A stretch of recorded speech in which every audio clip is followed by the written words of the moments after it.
Breaking news. We are learning Jeff Fager, the veteran executive producer of CBS's 60 Minutes, is leaving amid allegations of inappropriate conduct. The allegations included unwanted touching. They were first reported by Ronan Farrow in The New Yorker. Fager has denied these allegations. So let's go to our CNN senior media correspondent, Brian Stelter. And Brian, I've read Jeff Fager's statement, and he is saying his departure, he says it has nothing to do with Ronan Farrow's New Yorker piece. And I find that very hard to believe, and I think most people at CBS find that very hard to believe, Brooke. But yes, I'll show you his statement in just a moment. First, I want to flash back 6 weeks, because all of this started 6 weeks ago when Ronan Farrow's story came out of The New Yorker. It had those allegations against Les Moonves, the CEO of CBS, but also against Fager.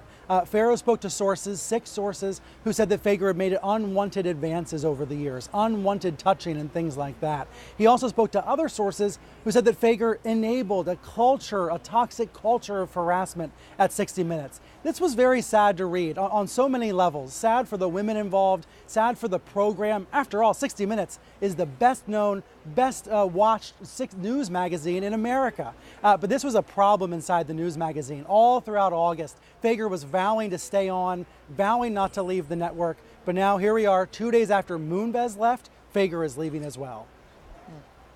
Do you know how were staff at CBS made aware of this? I think some people at the network were kind of worried about who's going to come, who's going to take over. We'll see about that down the road. But a memo did just go out to staff, tell them about Fager's announcement, saying it was effective immediately. Now take a look at Fager's side of the story here, Brooke. Fager is saying this was not about the Farrow allegations. He says the company's decision had nothing to do with The New Yorker and those, quote, false allegations. Instead, they terminated my contract early because I sent a text message to one of our own reporters demanding that she be fair in covering the story.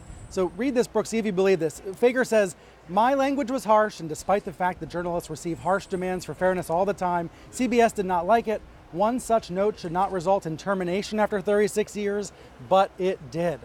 So Fager is saying this has nothing to do with harassment allegations. I have to admit, I'm kind of surprised by the reaction, but that is Fager's side of the story. Meantime, what's happening at CBS, Brooke, is there's this ongoing investigation by 2 different law firms into the allegations against Fager, the allegations against Moonves. So this is very much an ongoing problem for CBS. But just think about where we are. 1 year ago, Les Moonves was the boss, Charlie Rose was the star, Fager was the producer. Now all 3 men have left CBS. That's a headline on a CBS this hour. Let's switch gears because you are in Cupertino, California for the huge Apple event. So what was the big unveil today?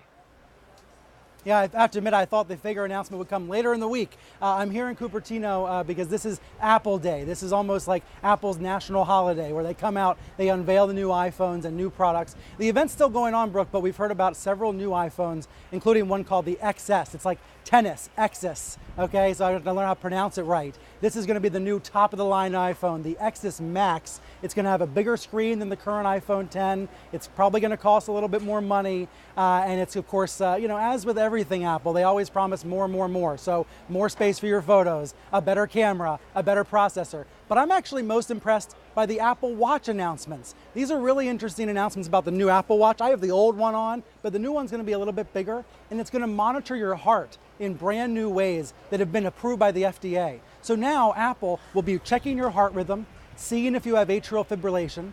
The new Apple Watch will even be able to take an electrocardiogram to see how your heart's doing. I gotta be honest, if these devices stress us out so much, these devices cause us to go wild, the least they can do is check our health.